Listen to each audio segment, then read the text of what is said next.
IFFKയുടെ 5-ാം ദിവസം സിനിമ എടുത്തപ്പോഴുണ്ടായ സാമ്പത്തിക പ്രയാസങ്ങൾ വിവരിച്ച് മീറ്റ് ദ ഡയറക്ടേഴ്സ്. സിനിമാ മോഹം സാധ്യമാക്കാൻ ഇറങ്ങിയപ്പോൾ പണം തടസ്സമായതിനെക്കുറിച്ചുള്ള അനുഭവങ്ങൾ മേളയിൽ പ്രദർശിപ്പിക്കുന്ന വിവിധ ചിത്രങ്ങളുടെ സംവിധായകർ പങ്കുവച്ചു. വെറും 2 ലക്ഷം രൂപ ബഡ്ജറ്റിലാണ് തന്റെ ചിത്രം ദി കോഫിൻ നിർമ്മിച്ചതെന്ന് സംവിധായകൻ റിനോഷൻ കെ. സിനിമയിൽ പ്രവർത്തിച്ച സാങ്കേതിക പ്രവർത്തകരിൽ പലരും പ്രതിഫലം വാങ്ങാതെയാണ് പ്രവർത്തിച്ചത്. നല്ല സിനിമകൾ നിർമ്മിക്കണമെന്ന കൂട്ടായ മനസ്സാണ് എല്ലാവരെയും ഒന്നിച്ചു നിർത്തിയതെന്ന് റിനോഷൻ അഭിപ്രായപ്പെട്ടു. വിവാഹബന്ധത്തിലെ തകരാറുകളും ദമ്പതികളിലെ മാനസിക സംഘർഷവും അവതരിപ്പിക്കുന്നതാണ് റിനോഷിന്റെ the coffin. You get to make movies on a very small budget. So all the 3 films that have been screened at IFFK was made on a budget of 2.2 lakhs or less. All the 3 movies were under 2 lakhs. So but it's also because I'm keep on making films with the same team and they all understand that making the movie is more important than all of us getting paid and all of us mostly work.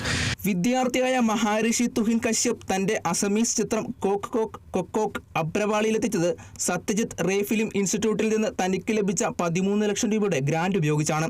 I am a fresh graduate from Satyajit Ray Film and Television Institute. My film is called Kok Kok Kokok, just like the sound of the chicken. This is my Indian premiere here.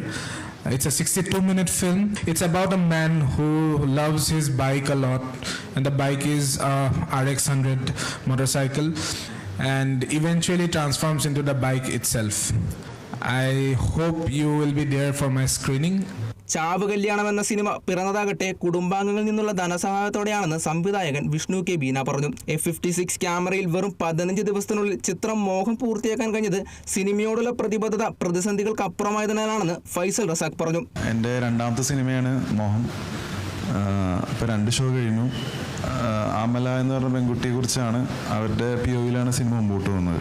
നമുക്കൊരു independent ആയിട്ട് cinema ചെയ്യുമ്പോൾ പ്രൊഡക്ഷനാണ് ഒരു പ്രധാന ബുദ്ധിമുട്ടായിട്ട് തോന്നിയിട്ടുള്ളത്. പക്ഷേ മോഹത്തിലേക്ക് വരികയാണെങ്കിൽ അതെനിക്ക് ആദ്യ സിനിമകളുകൊണ്ട് കുറച്ചുകൂടി എളുപ്പമായി മാറി. അതുകൊണ്ട് അങ്ങനെ സിനിമ ചെയ്യുമ്പോൾ വരുന്ന സാധാരണ ബുദ്ധിമുട്ടുകൾ ഒഴിച്ചിട്ട് വേറെ വലിയ രീതിയിലുള്ള ബുദ്ധിമുട്ടുകൾ ഉണ്ടായില്ല. മാത്രമല്ല വളരെ സ്മൂത്തായിട്ട് നമുക്ക് ഈ സിനിമ കംപ്ലീറ്റ് ചെയ്യാനും പറ്റി. 15 ദിവസം കൊണ്ടാണ് മോഹം ഷൂട്ട് ചെയ്തത്.